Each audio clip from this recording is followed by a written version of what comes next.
بسم اللہ الرحمن الرحیم۔ اسلک یدک فی جیبک تخرج بیضاء من غیر سوء۔ پارہ نمبر 20 سورہ قصص، رکوع نمبر 4، آیت نمبر 32 تا 35۔ معجزہ عصا کے بعد اللہ تعالی نے ید بیضاء کا معجزہ عطا فرمایا اور فرمایا کہ اسلک یدک فی جیبک، ڈال دے اپنا ہاتھ اپنے گریبان میں اور پھر نکال کر دیکھ لیجئے کہ بالکل سفید ہو کر نکلے گا، بغیر کسی مرض اور ضرر کے۔ آپ دیکھیں گے مثل عصا کے خوف طبعی لاحق نہ ہو، اور خوف رفع کرنے کے واسطے اپنا ہاتھ دوبارہ اپنے گریبان میں اور بغل میں ڈال دیجئے تو بدستور اپنے اصلی حالت میں آ جائے گا۔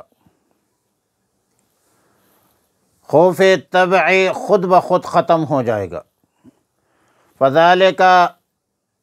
فذانک برہانان من ربک، یہ دونوں معجزات ہیں تیرے رب کی طرف سے، آپ کی رسالت اور آپ کی نبوت کی دلیلیں ہیں، سندیں ہیں، اور ان دونوں معجزات کو لے کر فرعون اور فرعون کے سرداروں کے پاس جائیے، کیونکہ وہ بہت بڑے نافرمان ہو چکے ہیں۔ اس نے انا ربکم الاعلی کا دعویٰ بھی کیا ہے۔ تو موسیٰ علیہ السلام نے حکم الہی کی اتباع کی اور مزید نصرت و مدد کے واسطے اللہ سے درخواست کی کہ میں نے فرعونیوں کا ایک آدمی، قبطیوں کا ایک بندہ قتل کیا ہے، مجھے اندیشہ ہے کہ پہلے ہی وہ لوگ مجھے قتل کر دے، اور دعوت و تبلیغ میں اعلاء کلمت اللہ کی جدوجہد میں کوتاہی آ جائے۔ اور دوسری بات یہ ہے کہ میری زبان میں لکنت ہے، روانگی نہیں ہے۔ میرا بھائی سیدنا ہارون علیہ السلام مجھ سے زیادہ فصیح ہے، لہذا میرے ساتھ میرے بھائی کو رسالت دیجیے تاکہ وہ میرے باتوں کی تائید کرے، تصدیق کرے اور مدلل انداز میں بات کو آگے بڑھائے۔ یہاں پر ہوا افصح منی سے معلوم ہوتا ہے کہ وعظ و تبلیغ، فصاحت، بلاغت اور طرز خطابت ممدوح ہے، مطلوب ہے، ممنوع نہیں ہے، مذموم نہیں ہے، لہٰذا اس کی تحصیل بھی ہونا چاہیے۔ موسیٰ علیہ السلام نے اپنے بھائی ہارون علیہ السلام کو اسی لیے ساتھ لایا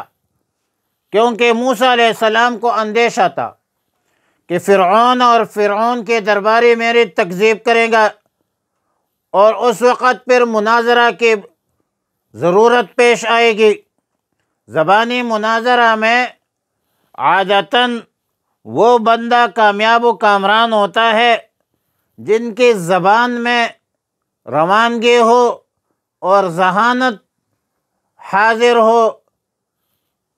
اللہ تعالیٰ نے فرمایا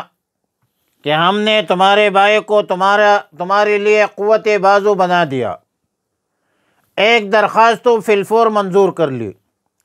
دوسری درخواست کی منظوری بہ معنی ہوگی کہ ہم آپ دونوں کو خاص شان و شوکت، رعب، ہیبت، قدرت عطا کریں گے، جس سے فرعون اور فرعون کے درباری، فرعونی ریاست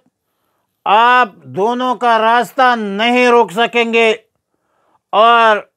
آپ دونوں پر غالب نہیں آئیں گے اور آپ دونوں غالب رہیں گے۔ فرعون کو وہ طاقت، وہ قوت نصیب نہیں ہوگی جس سے آپ دونوں پر ہاتھ ڈالے، لہذا یہ دوسری درخواست جو آپ کی ہے یا موسیٰ علیہ السلام وہ بھی قبول کر لی گئی۔ فرمایا اسلک یدک، ڈال لے اپنا ہاتھ، فی جیبک، اپنے گریبان میں، تخرج وہ نکلے گا، بیضاء سفید روشن ہو کر، من غیر سوء بغیر کسی عیب کی، وضم ملا لے، الیک اپنی طرف، جناحک اپنے بازو، من الرہب خوف سے، فذانک برہانان، پس یہ دونوں دلیلیں ہیں، من ربک تیرے رب کی طرف سے، الی فرعون فرعون کو، وملئہ اور فرعون کے سرداروں کی طرف، انہم کانوا قوما فاسقین، بے شک وہ تھی ایک فاسق قوم، نافرمان قوم۔ فرمایا قال ربی، موسیٰ علیہ السلام نے فرمایا ربی یا ربی، اے میرے رب، انی قتلت منہم نفسا، میں نے ان میں سے ایک نفس قتل کیا ہے، فاخاف، مجھے ڈر ہے، ان یقتلون کہ وہ مجھے قتل کر دے، وَأَخِی اور میرا جو بھائی ہے ہارون علیہ السلام، وَأَفْصَحُ مِنِّی وہ زیادہ فصیح ہے مجھ سے لساناً بولنے میں، فَأَرْسِلْہُ پس بھیج دیجئے، معی میرے ساتھ، رِدًّا مدد کے طور پر، یصدقنی کہ وہ میری تصدیق کرے، انی اخاف ان یکذبون بلا شبہ مجھے خوف ہے کہ وہ مجھے جھٹلائیں گے، قال سنشد عضدک فرمایا کہ ہم مضبوط کریں گے تیرا بازو بأخیک تیرے بھائی کے ذریعے، وَنَجْعَلُ لَكُمَا اور ہم دے دیں گے تم دونوں کو سلطاناً غلبہ، فَلَا يَصِلُونَ إِلَيْكُمَا پس وہ نہیں پہنچ سکیں گے تمہاری طرف، بِآیاتنا ہماری نشانیوں کی وجہ سے، انتما تم دونوں، وَمَنِ اتَّبَعَكُمَا اور جو تم دونوں کے اتباع کریں گے، الغالبون تم ہی غالب رہوں گے۔ وصلی اللہ علی النبی الأمی الکریم وعلی آلہ وصحبہ اجمعین۔